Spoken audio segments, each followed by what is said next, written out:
Assalamualaikum warahmatullahi wabarakatuh. Waalaikumsalam warahmatullahi wabarakatuh.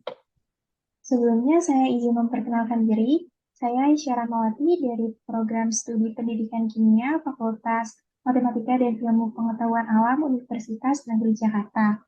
Di sini saya ingin meminta tolong kepada Bapak untuk diwawancarai untuk menyelesaikan tugas dari mata kuliah landasan pendidikan saya. Sebelumnya, dipersilahkan kepada Bapak untuk memperkenalkan diri serta jabatan dan sudah berapa lama menjadi guru. Iya, oke baik. Terima kasih Aisyah. Perkenalkan, saya Bapak Mukti Ali Nur, kalau secara nama lengkap ya. Tapi di sini peserta didik biasa memanggil saya Pak Mukti atau Pak Ali. Biasanya yang kalau memanggil Pak Mukti itu untuk yang peserta didik yang umum. Nah, sedangkan kalau peserta didik yang tergabung di dalam sebuah organisasi itu panggil saya Pak Ali. Nah, itu ya sudah tersirat di situ. Saya sebagai Wakasek Kesiswaan di SMA Plus PGRI Cibinong yang merangkap juga sebagai wakil pembina MPK OSIS di SMA Plus PGRI Cibinong. Nah, tadi ditanya ya saya sudah menjadi guru seberapa lama? Insya Allah kurang lebih saya sudah menjadi guru itu sekitar sudah 6 tahun ya. Karena diperkirakan saya menjadi guru itu awalnya dari tahun 2016 ketika saya masih duduk di bangku perkuliahan pun itu saya sudah mengajar ya. Jadi waktu itu saya saat kuliah juga sudah mengajar, sudah menjadi seorang guru sampai sekarang masih menjadi seorang guru. Tetapi memang sudah tempat mengajarnya sudah berbeda, tidak seperti sekarang. Jadi kurang lebih 6 tahun ya, 2016, 17, 18, 19, 20, 21, 22. Oh, 7 tahun berarti ya, jalan 7 tahun. Sekitar tahun segitulah. Oke, berarti 7 tahun ya Pak. Iya, sekitar 6 sampai 7 tahun. Kalau untuk Bapak sendiri ini menjadi guru dalam bidang apa ya Pak? Saya karena kuliahnya jurusan Pendidikan Bahasa dan Sastra Indonesia, jadi sekarang saya mengajar sebagai guru Bahasa Indonesia untuk mata pelajaran, sedangkan untuk guru keterampilannya, karena di sekolah kita itu ada namanya program Student Day, program keahlian atau keterampilan, itu saya sebagai guru sastra terkhusus di dalam bidang apa namanya teater, ya seni peran. Nah, jadi saya di sini sebagai dua guru, yaitu guru bahasa Indonesia dan juga sebagai guru seni peran atau teater. Kalau boleh nih Bapak bisa ceritain secara singkat ya Pak, alasan Bapak untuk memilih menjadi profesi guru ini. Oke. Jadi kenapa saya memilih profesi sebagai guru ini? Yang pertama, menjadi seorang guru ini memang menjadi salah satu cita-cita saya, harapan saya dari sejak dulu ya. Memang cita-cita saya dulu kan masih simpang siur ya, jadi masih menentukan beberapa tujuan. Yang pertama itu ingin menjadi seorang tentara, yang kedua itu memang sudah menjadi seorang guru. Nah, kenapa saya terbesit ketika masih kecil dulu ingin menjadi seorang guru? Karena saya melihat seorang orang tua saya, kakek saya, dan saudara-saudara juga ya banyak yang berlatar belakangkan. Memang keluarga saya itu lebih banyak dari latar belakang pendidikan atau seorang guru. Nah, hal tersebutlah yang memotivasi saya. Sepertinya saya harus melanjutkan darah pendidikan di keluarga ini gitu. Jadi saya lebih termotivasi untuk menjadi seorang guru seperti itu. Oke, baik. Berarti sudah dari keluarga sebelumnya itu udah berprofesi menjadi guru, terus jadi motivasi tersendiri untuk Bapak menjadi guru tersebut ya Pak. Ya, betul. Berawal dari landasan memang keluarga berlatar belakang pendidikan ya, seorang guru. Terus ditambah juga saya memang memotivasi saya harus memiliki jiwa sebagai seorang pendidik ya. Beda ya, bukan hanya sebagai pengajar. Kalau pengajar kan ya hanya sekedar menyampaikan sebuah materi, kemudian dipahami oleh siswanya, siswanya mendapat nilai bagus, selesai. Tetapi saya tidak ingin seperti itu saja, tapi harus sebagai seorang pendidik yang dimana tidak hanya harus mencetak seorang siswa yang cerdas, tetapi harus mencetak seorang siswa yang memiliki adab dan karakter yang baik juga. Begitu. Yang saya harapkan itu akan bisa menjadi modal saya juga ketika menjadi seorang ayah, nanti bisa mendidik kepada anak maupun kepada keponakan-keponakan, kepada saudara-saudara yang insya Allah bisa dibantu dalam pendidikan juga gitu kan. Jadi sebagai pendidikan tidak hanya sebagai ikatan di sekolah gitu ya, tapi mudah-mudahan bisa berguna juga di keluarga, di lingkungan masyarakat. Ya, syukur-syukur bisa bermanfaat untuk orang banyak di Indonesia atau di dunia begitu. Hmm. Kalau menjadi guru ini kan pasti ada tantangan ataupun hambatan ya Pak. Kalau dari Bapak Iya. sendiri nih, cara mengatasi tantangan dan hambatan tersebut itu bagaimana ya Pak? Nah, ya betul. Sudah pasti ya, karena seorang guru kan dia bekerja tidak seorang diri ya, berhadapan dengan berbagai karakter dari peserta didiknya atau siswanya. Ya, bisa dilihat saja dalam satu kelas itu bisa terdiri dari sekitar 25 sampai 40 orang dengan isi kepala yang berbeda. Itu adalah suatu tantangan tersendiri bagaimana cara kita menghadapi karakter yang berbeda dari setiap peserta didik. Itu salah satunya. Nah, jadi dengan seperti itu kita harus berpikir secara kritis, secara tepat bagaimana cara kita mengatasi perbedaan-perbedaan tersebut. Jadi ketika kita mengajar, itu kita disukai cara mengajarnya dengan eh, cara pandang dari mereka yang berbeda-beda.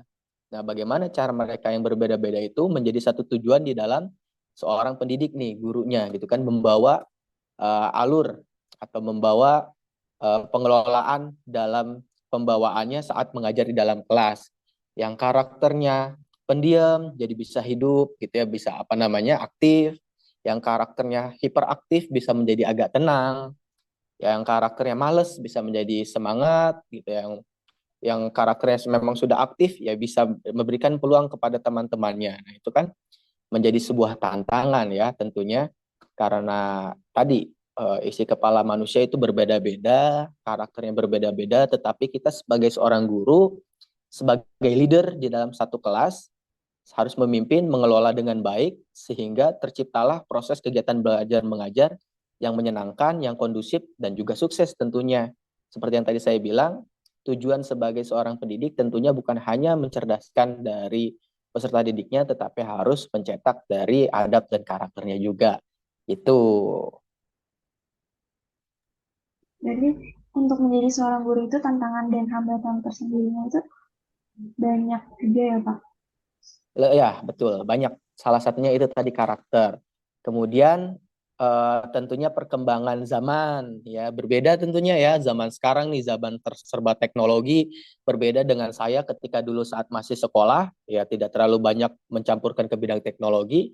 Nah, itu sebuah tantangan juga. Berarti guru sekarang harus berinovasi. Bagaimana caranya yang dulu secara konvensional serba dengan tulisan dan kertas sekarang kita harus lebih mengutamakan ke dalam bidang teknologi. Tentunya itu kita harus beradaptasi juga nih dengan perkembangan zaman. Kemudian selain kita harus beradaptasi dengan perkembangan zaman, kita juga harus menciptakan sebuah inovasi. Ya, tentunya kan model-model pembelajaran yang sudah terdahulu yang secara konvensional harus diperbarui agar model pembelajaran tersebut bisa kita terapkan di zaman yang berbeda, zaman teknologi ini. Itu. Oke, baik Bapak. Kalau dari sudut pandang Bapak sendiri sebagai pendidik nih Pak, apa esensi dari tujuan dan fungsi pendidikan Pak? Oke, pendidikan ini tentunya sangat penting, ya, sangat-sangat penting. Karena profesi apapun, manusia siapapun gitu ya, itu pasti memerlukan modalnya adalah salah satu modalnya adalah pendidikan. Selain agama ya, tentunya pendidikan. Karena jika manusia tidak dibekali dengan pendidikan, tentunya dia akan hidup seperti berbadan ya, bertulang, bernyawa tetapi tidak berakal. Nah, artinya ya dia tidak bisa hidup menentukan jalan hidupnya mau kemana. Tidak menentukan, bahkan dia tidak tahu gitu ya. Ketika dia lapar itu harus apa? Ketika dia haus dia harus apa? Mungkin bisa diibaratkan seperti itu pendidikan itu. Nah, ketika orang memiliki pendidikan, tentunya dia akan bisa mengelola hidupnya lebih baik lagi. Ketika lapar, dia tentunya akan makan. Ketika haus, tentunya dia akan minum. Seperti itulah pendidikan peran pentingnya. Jadi ketika tidak memiliki pendidikan juga kita akan sulit menentukan mana hal yang salah, mana hal yang benar, mana hal yang baik, mana hal yang buruk. Dan tentunya salah satu jalur kesuksesan itu adalah ditentukan dari pendidikan. Karena pendidikan itu kan disampaikan tidak hanya secara formal sebetulnya ya. Secara formal itu kan pendidikan yang diampu di persekolahan atau di perkuliahan ya, dan ada juga pendidikan-pendidikan yang diterima di secara tidak formal, tentunya bisa secara organisasi atau pengalaman hidup. Tetapi pendidikan yang lebih penting itu adalah yang secara ilmu teorinya juga penting, yang diaplikasikan secara kehidupan ataupun secara langsungnya begitu. Jadi seorang dokter pun tentunya dia dibekali dengan pendidikan. Pilot diawali dengan pendidikan, segala apapun diawali dengan pendidikan. Maka dari itu sangat disayangkan jika ada manusia yang berpikir bahwa sebuah pendidikan itu bukan suatu hal yang penting. Misal ya, karena ada seorang orang sukses gitu ya tanpa mengambil sebuah pendidikan. Mungkin itu bisa terjadi, tetapi itu kan perbandingannya sangat kecil dibandingkan dengan orang yang memiliki pendidikan. Itu sih menurut saya kepentingan atau esensi dari sebuah pendidikan ini.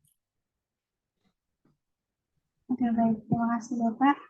Untuk pertanyaan selanjutnya, pesan dari Bapak ini untuk pelajar dan mahasiswa yang ingin menjadi guru, Pak. Oke, pesan atau harapan lah ya. Oke, harapan saya untuk masih pelajar maupun yang sekarang mahasiswa sedang mengampu di Fakultas Keguruan dan Ilmu Pendidikan mungkin ya. Nah, itu saya harap sih nantinya jika kalian sudah lulus perkuliahan dan sudah terjun langsung di sekolah gitu ya sebagai guru, diharapkan tentunya satu bisa profesional. Profesional itu artinya kita bisa menempatkan posisi di mana kita harus menjadi seorang guru, kita sebagai orang tua dari peserta didik tersebut di sekolah, kita menempatkan sebagai teman ketika peserta didik membutuhkan teman untuk curhat, untuk memotivasi ataupun segala macam ketika ada permasalahan yang dialaminya. Ya, pokoknya kita pandai-pandai memposisikan diri. Seperti yang sekarang sedang viral itu sangat disayangkan sebetulnya ya. Ada seorang guru yang merasa bangga ketika dia merasa bangga ketika dia digoda atau digombal ya, diberikan gombalan oleh siswanya dan merasa bangga. Nah, itu menurut saya itu masih belum profesional karena di situ harkat martabat seorang guru sebetulnya itu sedang dilecehkan atau direndahkan.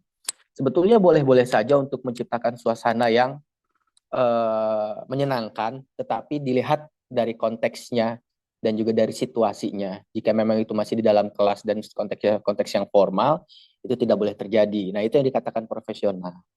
Gitu. Kemudian selain profesional, tentunya kami berharap atau saya berharap para calon guru yang ingin menjadi guru itu harus bisa berinovasi. Ya, seperti tadi saya sampaikan sebelumnya, kenapa perlu berinovasi?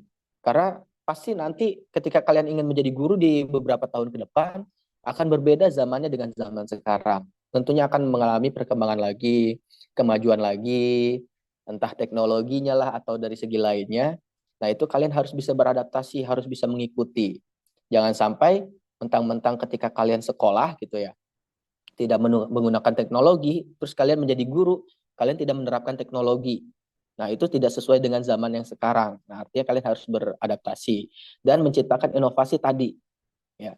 Gaya mengajar, model pembelajaran yang menyenangkan untuk peserta didik. Yang bisa menyesuaikan dari karakter yang berbeda, tetapi dengan cara kita, satu cara ini, dari berbagai karakter tadi bisa menyukai atau senang ketika kita mengajar. Sehingga ketika terciptanya suasana yang menyenangkan, itu akan tercipta motivasi mereka, daya tarik mereka untuk belajar lebih giat, akan lebih semangat belajar lagi yang tentunya akan merangsang gitu ya daya pikir mereka untuk berpikir lebih kritis sehingga tadi mencapai sebuah nilai yang baik dan juga memiliki adat dan karakter yang baik juga tentunya. Itu makanya tadi harus profesional, ya harus membina dari segi kecerdasan dan juga dari sisi karakter. Nah, makanya tadi saya katakan di situ saya garis bawahi sebagai guru harus profesional. Ya meskipun harus menyenangkan, tetapi kita jangan lupa bahwa status kita guru yang kedekatan oleh siswa itu boleh dekat, tetapi jangan terlewat batas. Dan jangan terlalu jauh juga sehingga kita tidak dijauhi atau dihindari atau disegani lah ya oleh siswa. Seperti itu harapan saya kepada para calon guru ya, baik mahasiswa ataupun yang masih pelajar yang bercita-cita ingin menjadi seorang guru. Baik, terima kasih atas pesan dan harapan dan waktu yang telah Bapak berikan. Iya, sama-sama Aisyah. Mungkin untuk sesi wawancara kali ini, sampai sini lagi, Bapak. Terima kasih. Assalamualaikum warahmatullahi wabarakatuh. Waalaikumsalam warahmatullahi wabarakatuh.